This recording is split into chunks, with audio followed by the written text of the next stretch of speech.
Hey everyone, welcome back to my channel Learn and Earn. So as the title suggests, today we are going to come up with categories of extraction process depending upon activity series or activity series. So before we start the video, I just want all of you to like, share and subscribe my channel if you haven't done it yet, and also go through all of my videos. I'm making them for you guys only, so try to understand and also support me right now. Okay, so moving on to the topic, this is what I have written already. So that is extraction. Extraction हम किसके basis पे करेंगे? हम activity series के basis पे करेंगे, या फिर हम उसे कहते हैं रिएक्टिविटी सीरीज के बेसिस पे हम उसे करेंगे. रिएक्टिविटी सीरीज जो होती है वो आपको पता होगा कि उसमें एच होता है. एच से ऊपर वाले जितने भी एलिमेंट्स होते हैं, के से और एच के बीच में जितने भी एलिमेंट्स होते हैं वो सारे क्या होते हैं? रिएक्टिव नेचर के होते हैं. और एच से नीचे जो होते हैं वो लीस्ट रिएक्टिव वाले हमारे पास एलिमेंट्स होते हैं, मेटल्स होते हैं. ठीक है, तो यहाँ पे मैंने एक पूरी सीरीज लिखी हुई है ऑलरेडी, जो हम जिस चीज़ को हम डिस्कस करेंगे और जिसकी हम एक्सट्रैक्शन की बात करेंगे. सबसे पहले मैं नीचे से ऊपर को जाएंगे, हम डिक्रीजिंग ऑर्डर से इंक्रीजिंग ऑर्डर को जाएंगे. यानी कि हम नीचे से ऊपर को जाएंगे तो हम इसे क्या कहेंगे? Increasing order. और अगर हम स्ट्रॉन्गेस्ट टू लीस्ट आए ऐसे, तो हम इसे कहेंगे डिक्रीजिंग ऑर्डर. तो अभी हम कहाँ जा रहे हैं? हम कैसे जा रहे हैं? हम जा रहे हैं इंक्रीजिंग ऑर्डर में. तो इंक्रीजिंग ऑर्डर को अब हम देख लेते हैं सबसे पहले. तो अब मैं आपको यहाँ पे हम इन सभी मेटल्स को हम कैटेगरी में डिवाइड कर देंगे. 4 कैटेगरीज ले लेते हैं, 3-4 कैटेगरीज कर लेते हैं. पीछे से मैंने आपको बताया था ये दो अलग कैटेगरी में कर दो, ये भी दो अलग कैटेगरी में कर दो, और यहाँ से हमने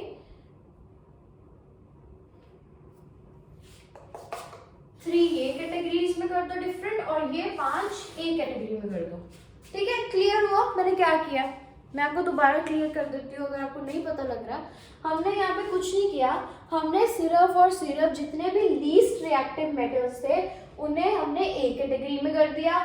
जो थोड़े से ज्यादा रिएक्टिव थे, लीस्ट से कंपैरेटिवली थोड़े ज्यादा रिएक्टिव थे, उन्हें एक में कर दिया. फिर इनसे जो ज्यादा रिएक्टिव थे वो एक ग्रुप में हो गए, इनसे जो हाईली रिएक्टिव थे वो हमने एक ग्रुप में कर दिए. ठीक है, अब मैं आपको इनका भी नेम बताती हूँ कि हमने इन कैटेगरीज में कर दिया, लेकिन कैटेगरीज के नेम क्या है? तो कैटेगरीज के नेम है सबसे पहले लो रिएक्टिव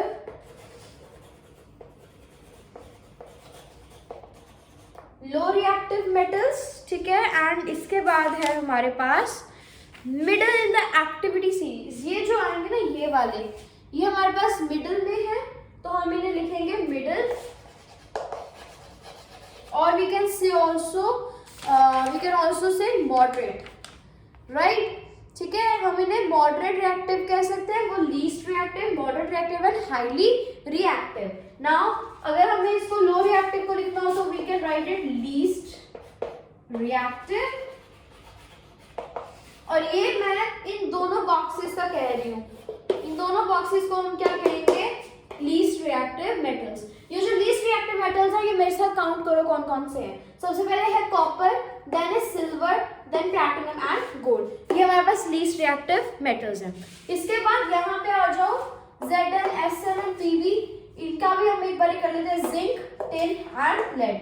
ये जो होते हैं ये मॉडरेटली रिएक्टिव होते हैं, ये मिडल में आते हैं. एवरेज होता है, एक बहुत एवरेज होता है, एक एवरेज होता है, एक ब्रिलियंट होता है. ठीक है, तो ये एवरेज है, मिडल में आता है, मिड में आता है, तो ये मिडल है, इसे हम मॉडरेट कहेंगे. क्योंकि ये मिड में आता है तो it is moderate. And of course least moderate and highly reactive. ठीक है, this is what we know till now. ये तो हमें पता था और हमने इन कैटेगरीज में इनको डिवाइड भी कर लिया, जस्ट बिकॉज हमें करना किस बेसिस पे था कि ये कितने रिएक्टिव है. ठीक है, तो उस बेसिस पे हमने इनको डिवाइड कर लिया. These are highly reactive, moderately reactive and least reactive. Now सबसे पहले हम एक्सट्रैक्शन देखेंगे इनकी, ये लो रिएक्टिव वाले की. लेकिन उससे भी पहले मैं आपको एक बात बता दूं, जो मैंने यहाँ पे प्लैटिनम और गोल्ड लिखा है ना, यहाँ पे ये दोनों जो होंगे ये कंबाइंड स्टेट में नहीं होते हैं। मैंने आपको इसका रीजन ऑलरेडी बताया हुआ है। जैसे जैसे रिएक्टिविटी सीरीज डिक्रीजिंग ऑर्डर से इंक्रीजिंग ऑर्डर में जाती है, यानी नीचे से ऊपर जाती है, तो जितने भी जो भी ऊपर हाईली रिएक्टिव होगा मेटल वो हमें कंबाइंड स्टेट में मिलेगा। लेकिन जो हम जैसे नीचे आते रहेंगे ना तो हमारे पास गोल्ड प्लैटिनम आएगा, ये दोनों जो होंगे ये फ्री स्टेट में मिलेंगे, हमें अकेले अकेले मिलेंगे, हमें इसे कंबाइंड स्टेट में हमें वो नहीं मिलेंगे। तो इनके लिए हमें मेटलर्जिकल स्टेप कोई करने की जरूरत नहीं होती क्योंकि ये कंबाइंड स्टेट में नहीं होते। ठीक है, तो हमारे साइड से ये एक पोर्शन जो है नहीं होगा। क्यों नहीं होगा? क्योंकि मैंने अभी आपको बताया ना कि इसमें क्या होता है, ये जो मैंने लिखा प्लैटिनम और गोल्ड, इनमें क्या था, ये कंबाइंड स्टेट में नहीं थी, ये फ्री स्टेट में अवेलेबल होते हैं नेचर में, इसलिए हम इन्हें डिक्लेयर ही नहीं करते हैं। क्योंकि ये अलग अलग मिलते हैं हमें, ऑलरेडी हमें एज अ मेटल ही मिल रहे हैं, हमें इसके लिए कोई मेटलर्जिकल स्टेप नहीं करना पड़ेगा या फिर हमें इसके एक्सट्रैक्शन के लिए कोई स्टेप नहीं उठाना होगा, इसीलिए हम इसे डिक्लेयर नहीं करेंगे क्योंकि ये फ्री स्टेट में अवेलेबल है। हम इन्हें जरूर डिक्लेयर करेंगे, कॉपर और सिल्वर को जरूर करेंगे क्योंकि ये हमें कंबाइंड स्टेट में मिलेंगे। और जो लेस रिएक्टिव मेटल्स हैं ये हमें सल्फाइड ओर्स में मिलते हैं। किस ओर्स में मिलते हैं? सल्फाइड ओर्स में। ओके, ठीक है। और जो मॉडरेट हैं ये हमें मिलते हैं सल्फाइड्स में, ऑक्साइड्स में, कार्बोनेट्स में। I am talking about ores, तो जो लीस्ट रिएक्टिव थे metals, I am talking about platinum and gold, तो वो तो हमें इन ओर्स में मिलते ही नहीं है, तो वो फ्री स्टेट में है। क्लियर? अब ये हो गए सल्फाइड्स, ऑक्साइड्स एंड कार्बोनेट्स। और जो ये हाईली रिएक्टिव होते हैं ये हमें मिलते हैं ऑलवेज कंबाइंड स्टेट में, मैंने पहले बताया आपको, और ये मिलते हैं हमें ऑक्साइड्स में, हैलाइड्स में। अगर आपको नहीं पता हैलाइड्स क्या होता है तो अभी सुनो। हैलाइड्स देखो इस वर्ड को, और मैंने ये पहले भी आई थिंक एक्सप्लेन किया हुआ मेरी पहले प्रीवियस वीडियोस में, बट कोई बात नहीं, हम इसे दोबारा डिस्कस कर लेते हैं। There is no problem, there is no issue. तो हैलाइड्स एक फैमिली होती है जिसमें हम, ये आपको अभी क्लियर हो जाएगा जब आप एग्जांपल्स देखोगे।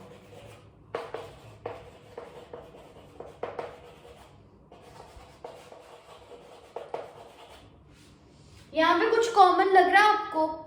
ऑफ कोर्स लगेगा, देखना।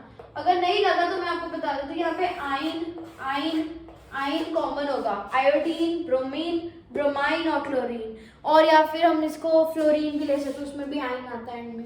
तो जिन मेटल्स या नॉन मेटल्स के अंदर आयन लास्ट में आता है उनकी फैमिली को हम हैलाइड्स कहते हैं, और वो हैलाइड्स और होते हैं। ठीक है, तो अब हैलाइड ओर्स का क्योंकि आपके सिलेबस में टॉपिक नहीं है, तो मैंने सिर्फ ये आपको एक नॉलेज के लिए बताया कि हैलाइड्स होते क्या हैं। सो जब भी मैं ये वर्ड यूज करूं तो आपको इसमें कोई कंफ्यूजन ना हो। मेरा यही मोटिव रहेगा कि मैं जब भी ये वर्ड यूज करूं तो इसका मतलब एक और बार ही आपको क्लियर कर दूं। अब एक्सट्रैक्शन स्टार्ट करें।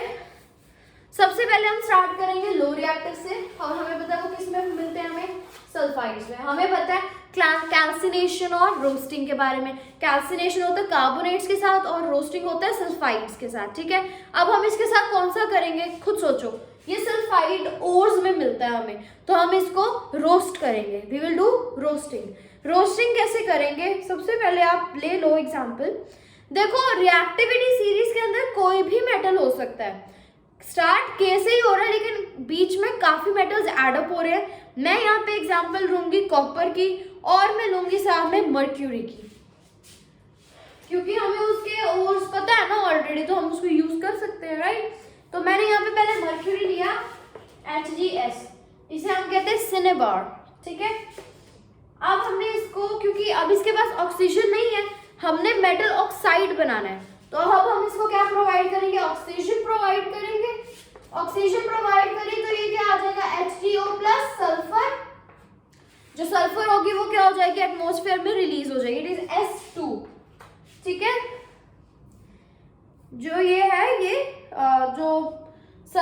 है वो सल्फर डाइऑक्साइड रिलीज होगी, सॉरी यहाँ पे सल्फर डाइऑक्साइड होगा और जो ये रिलीज हो जाएगी एटमॉस्फेयर में। या फिर आप फिर क्या करोगे, मेटल ऑक्साइड को लोगे, इसको हीट अप कर दोगे तो ये मर्क्यूरी अलग हो जाएगा और ऑक्सीजन अलग हो जाएगी। ये हो गया आपका एक प्रोसेस, कैसे एक्सट्रैक्ट करना है। दोबारा करते हैं, दोबारा समझते हैं, क्लियर हो जाएगा।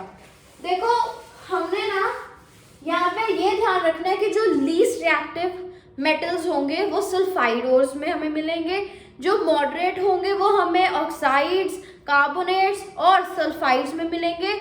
फिर जो हाईएस्ट रैंकिंग्स में होंगे, जैसे हाईली रिएक्टिव मेटल्स जो होंगे वो हमें ऑक्साइड्स में और हैलाइड्स में मिलेंगे। हैलाइड्स वर्ड हम यूज नहीं करेंगे, ऑक्साइड्स में मिलेंगे वो, ठीक है।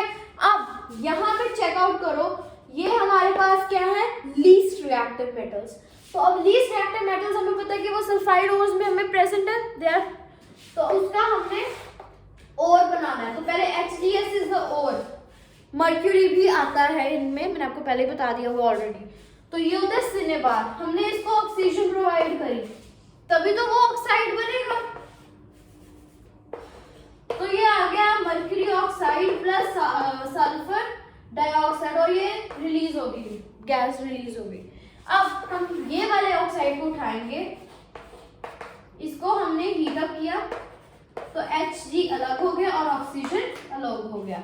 मतलब क्लियर है, आपने पहले ओर लिया, ओर को हमने ऑक्सीजन दी, ऑक्सीजन देने के बाद हमारे पास मेटल ऑक्साइड आ जाएगा। मेटल ऑक्साइड के साथ हमारे पास एक गैस भी रिलीज होगी, गैस एटमॉस्फेयर में रिलीज हो जाएगी। फिर हम उस मेटल ऑक्साइड को लेंगे और उसको हम हीट अप कर देंगे तो जो मेटल होगा वो अलग हो जाएगा और जो ऑक्सीजन होगी वो अलग हो जाएगी। तो ये होता है, एक बताया मैंने अभी आपको, मैं दूसरा भी बताती हूँ।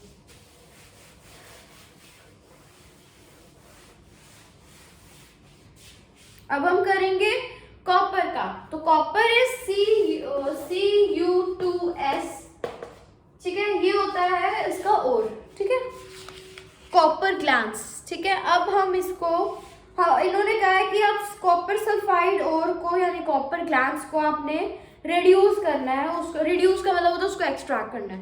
तो आप कैसे करोगे, तो हमने कहा कि हम इसको पहले तो ऑक्सीजन प्रोवाइड करेंगे। अगर हमें ऑक्साइड बनाना है तो हमें ऑक्सीजन भी तो प्रोवाइड करनी होगी, राइट। फिर हमने कहा कि चलो अब इसका हम ये बना देते हैं, मेटल ऑक्साइड फॉर्मेशन इसकी कर देते हैं। तो उन्होंने कहा ठीक है, सल्फर डाइऑक्साइड रिलीज हो गई एटमॉस्फेयर के अंदर। अब इस मेटल ऑक्साइड को ले लिया,